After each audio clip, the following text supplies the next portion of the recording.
Bill Gates is a genius. But what if I told you there was someone equally as smart, equally as hardworking, equally as talented as Bill Gates, who you have never heard of, and the only difference between them was pure luck? His name was Kent Evans. Same school, same passion, same dreams. But one morning, a mountain took everything away. And this one story will completely change how you judge success and how you judge failure forever. Let me take you back to 1968, Seattle, USA.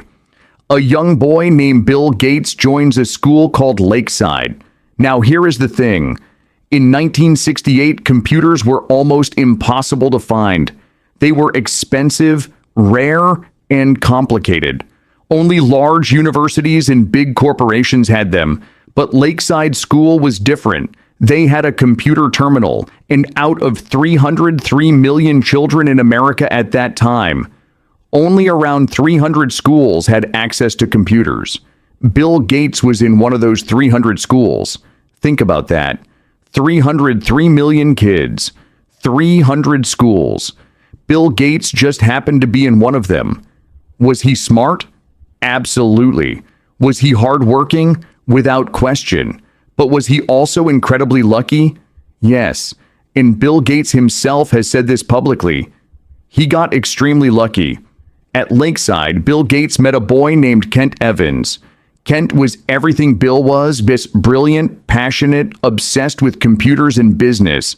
The two became best friends. They spent hours together planning, coding, dreaming about building a software company together. Teachers described Kent as the one person who fully understood what Bill was trying to do. Kent Evans was going to be part of Microsoft. He was going to be one of the most powerful people in the tech industry. Everything was in place. But then, one morning, Kent Evans went on a mountain climbing trip, and he never came back. He died in a mountaineering accident. He was still a teenager. Bill Gates has said that Kent's death was one of the most devastating moments of his life.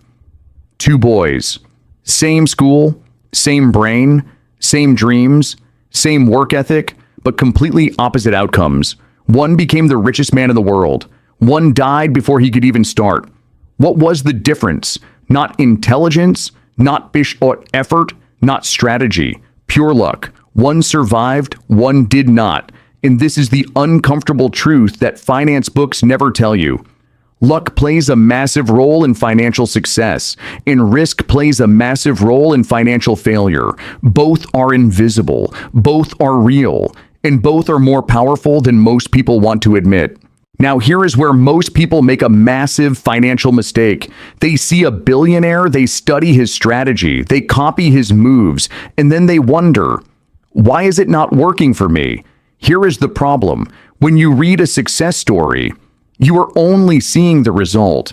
You are not seeing the luck behind it.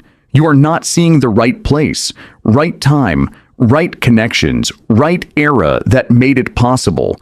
Warren Buffett became one of the richest investors in history.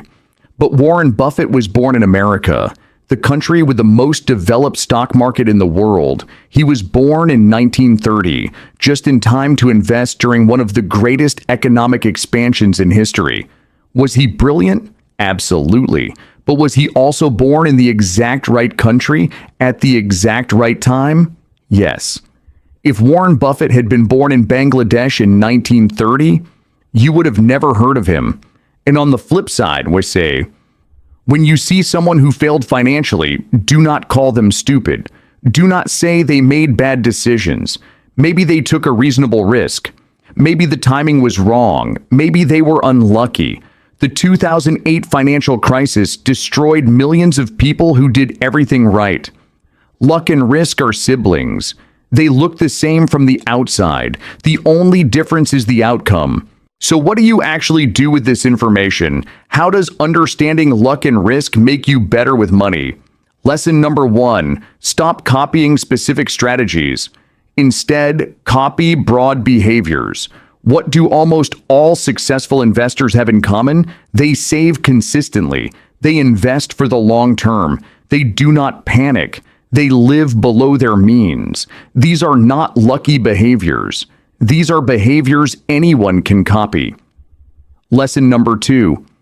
Be careful with risk, because risk looks reasonable before it happens and looks obvious after it happens. The people who borrowed heavily before 2008 did not think they were being reckless. It seemed smart at the time. Always ask yourself, if this goes wrong, can I survive it? Lesson number 3. Respect luck without depending on it. Acknowledge that some of your success came from luck.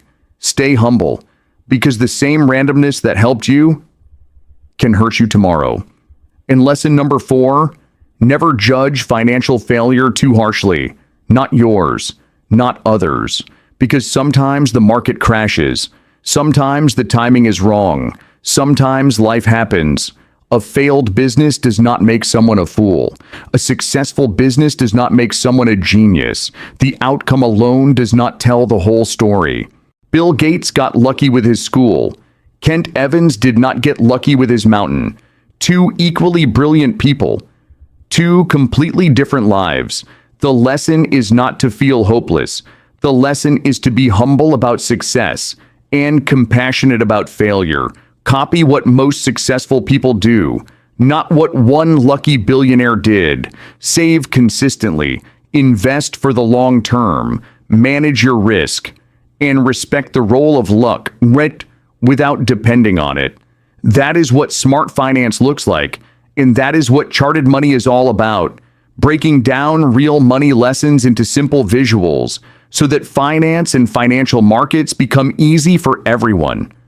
If this video changed how you see success and failure, hit subscribe, because next week we're going to talk about something that will shock you: how the feeling of never having enough destroys even the wealthiest people in the world. See you there.